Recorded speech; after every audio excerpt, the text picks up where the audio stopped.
Hello everyone. I'm here to present to you Unit 2, Module 1 of Andresito Acuña's Philosophical Analysis. Before we start, we need to know the five main different types of sentences, namely declarative, interrogative, imperative, exclamatory, and lastly we have expletive. First, we have declarative. It usually ends with a period. It is a type of sentence that makes a statement, provides a fact, explains or convey an information. Interrogative, it asks a question. So basically, it ends with a question mark.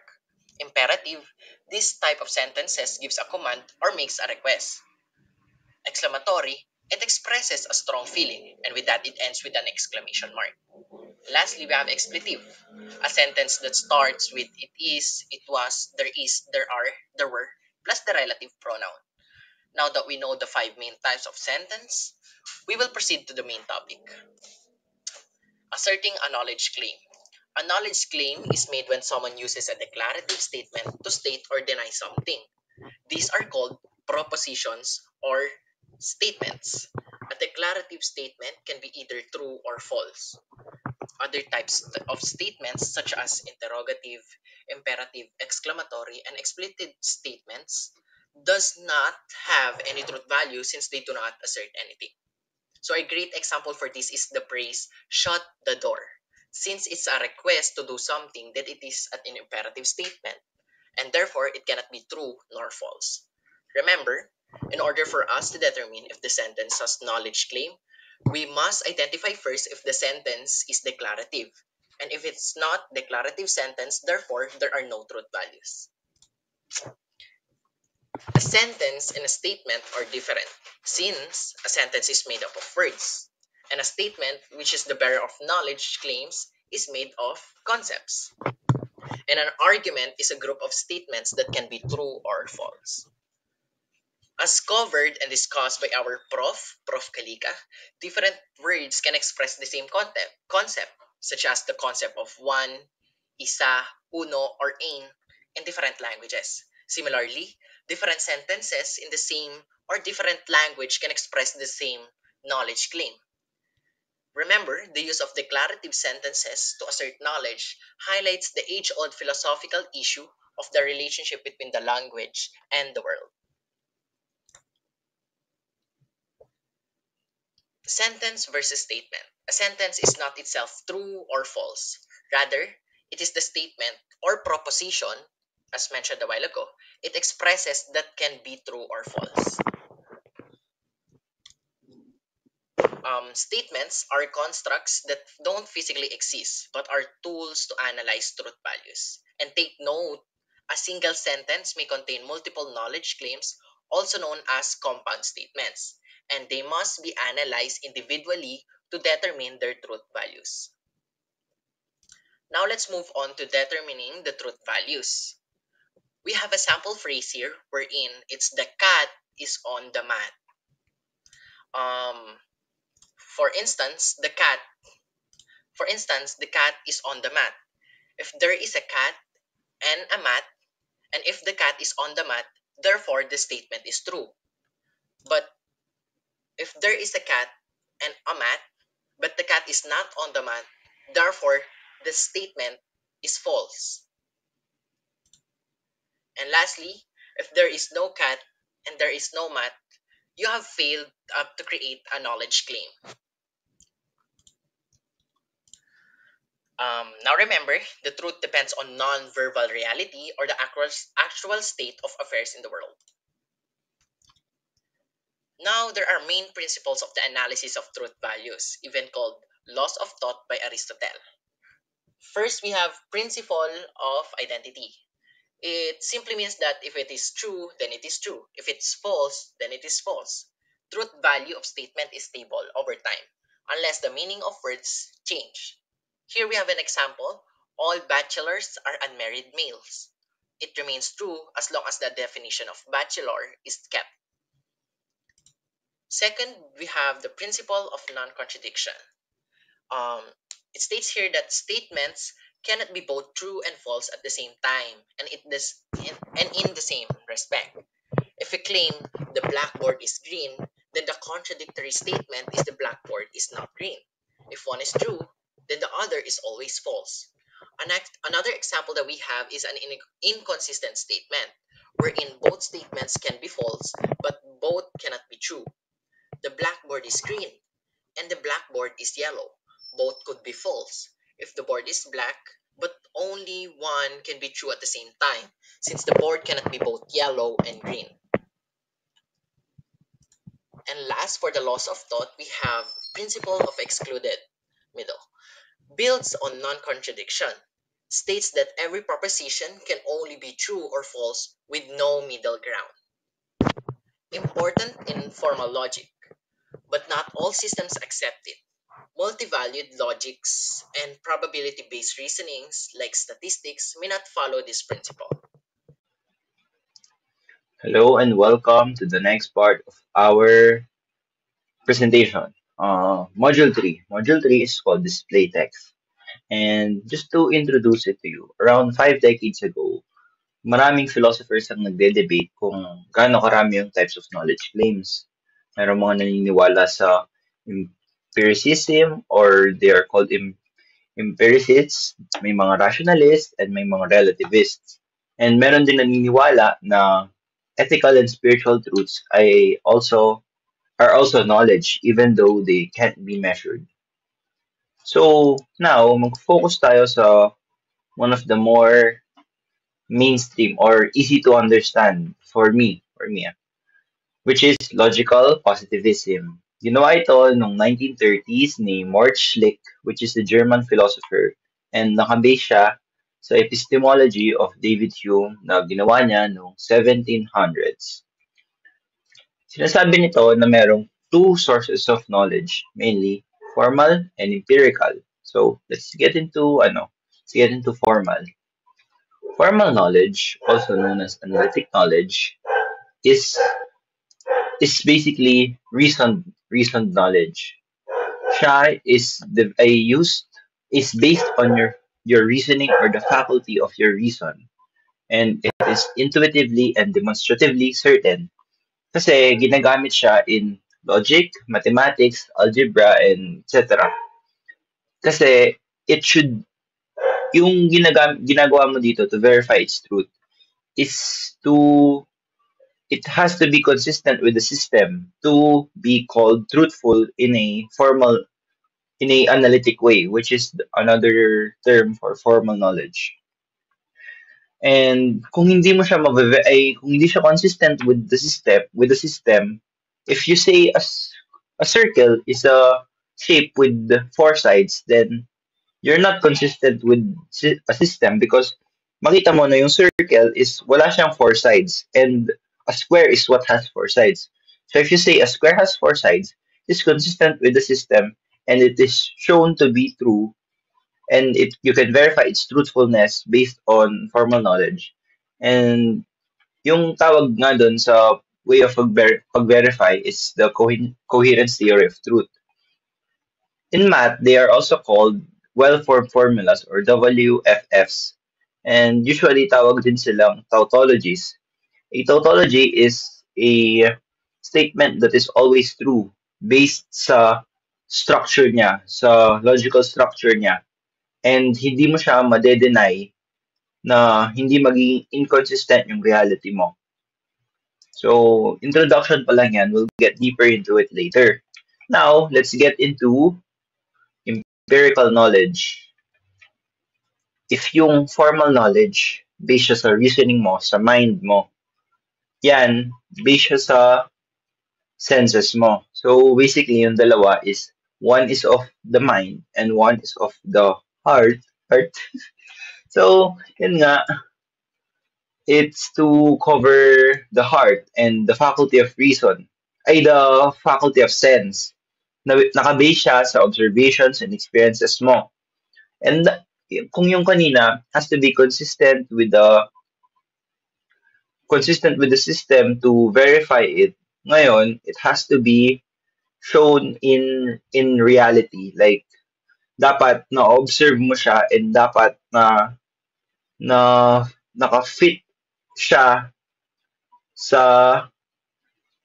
nangyayari or like nag make sense siya. And if empirical siya, dapat mo verify mo. Isasabihin mong black to, dapat makikita mo na black siya. Hindi mo pwedeng sabihin na black siya, tapos makita mo it's another color. So it is verifiable if it must be verifiable if it is empirical. If unverifiable siya, then it is meaningless. Therefore, it has no truth value.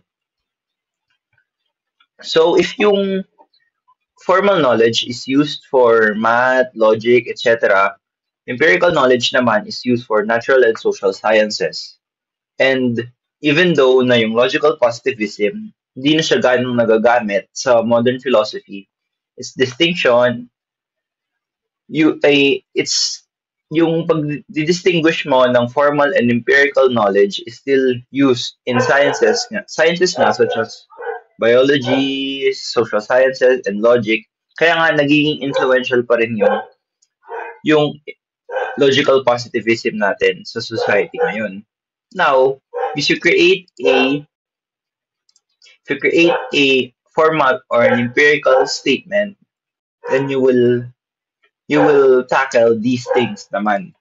So if these are covered, yung una naman is analytic statement, which is formal based on formal or analytic knowledge. Yung analytic statement, yung predicate mo, nasa subject na siya. So, pag dininay mo yon, magkakaroon ka ng contradiction. So, for example, if you say all bachelors are unmarried males, yes, that is true because all bachelors are unmarried males. But if you deny this claim, these types of claim, magkakaroon ka ng contradiction. And if you say bachelors are not unmarried males, there's a inconsistency happening with that, which leads to a contradiction because bachelors are unmarried males. That definition cannot change. And another thing is that its truth is based on its intention or the defining traits of the concept. Kasi yun nga, if you say a father is a male parent and and and i-deny mo yun, a father is not a male parent, you're denying the defining traits of a concept. That's why it leads to a contradiction. Now, for empirical statements, they do not they add new information to the statement and they are not contained within the subject. So sasabihin mo, a sample of this is saying all bachelors are unhappy or fathers are strict. These can be denied but hindi sila magli-lead to a contradiction. Kasi the traits that you describe them with are outside of the concept. Kasi yes, bachelors can be unhappy, but if you deny the claim that bachelors are not unhappy, it's a denial, but it does not contradict with reality because bachelors can be unhappy because it does not clash with the defining traits or the intention of a concept. And now, yung yung problem with empirical statements is that syempre dahil nag-a-add ka ng new information, na-exclude yung moral and ethical and religious and political statements. They become meaningless. And to combat that, another type of statement was added in the book. They are called evaluative statements. Evaluative statements are judgment of values. Judgment of values are judgment of values na nakakagawa ng nag-judge ng good or bad, right or wrong, moral or immoral. As I said, they are about good or bad. Unlike factual statements like formal or empirical knowledge, they are based on values or direct observation. They are they are not based on values or direct observation. They are based on feelings, culture, and social norms. And so Sources of our evaluative statements often come from passion, emotion, and our expressions or ideas. So, sample of this is saying cheating is wrong is, syempre, sabihin mo, cheating is wrong. That is true. But cheating is wrong is not based on scientific proof. It is based on our feeling of unfairness and our social rule in our society. Mm. So now there are types of evaluative statements that is covered. More a sample of this is moral. Moral sample of moral statement is sex without love is immoral. Yung sinasabi niya is about right or wrong and how we should treat others. This type expresses a moral value judgment. But syempre, hindi naman everyone from everywhere have the same morals. So if for us it is deemed moral, some people or some cultures or some areas may not always agree with us. Usually ganun yung nagde-develop na team with this. Since since yung evaluative statement niya is based on human experience siya, they're often a case to case basis. And that goes on for our number two example, a number second type, which is religious evaluations. They are based on faith, doctrines, and sacred teachings. So, usually yung mga religious evaluations is nakalagay sa mga Bibles, whatever, basta yung mga natin, yung mga holy books natin. Sample of this na given is polygamy is a mortal sin. So, for some for some religions, yes, polygamy is a mortal sin. But for other religions or other secular societies, hindi sila same ng view. So lumalabas na naman na yung na nakikita natin na yung truth of evaluative statements is based on a community or intersubjective consensus. Yun. So next is the aesthetic evaluations. They're usually about beauty, taste, and artistic value. They're subjective sila and influenced by cultural traditions and artistic standards. Yung nakalagay dito is sunset is beautiful. The sunset is beautiful. Well, yes, some say that a sunset is beautiful, but meron pa ring di mag-a-agree doon. So, hindi pa rin siya completely true for everyone because some people may not find the sunset beautiful and some people of different cultures may not like a sample of this is in fashion. Siyempre, kung sa kanila maganda yung suot nila, wala naman tayong magagawa because it's their aesthetic evaluation and it's the beauty of the artwork that cannot be judged by science and can only be judged by the beholder. That's why they say beauty is in the eye of the beholder. And next is yung last two is usually more concrete than the first three because they give people what to do and what not to do. Yung first one, prescriptive, serve as rules or principles to guide your action and your behavior. Yung sample nito is you should practice what you preach. Yung ini-express niya that you should be consistent in your words and your actions. Well, we would usually agree with that statement, but that's why it is called a prescriptive evaluation. Now, for a prescriptive evaluation naman, it shows you what not to do. It guides you away from actions that are considered harmful, immoral, or unjust. Sample nito is do not cheat in the exam. Nagsiset siya ng moral and practical boundary that practices fairness and honesty, which is correct, but it is not written in the in it does not have scientific basis nga. So it is still an evaluative statement. So they're important.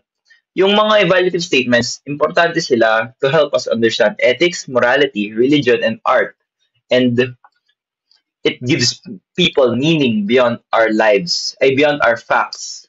Because not all not all statements are valid for all and can be relative, which are dependent on culture and context. That's all for our module, a discussion of module 1 and 3. Thank you for listening.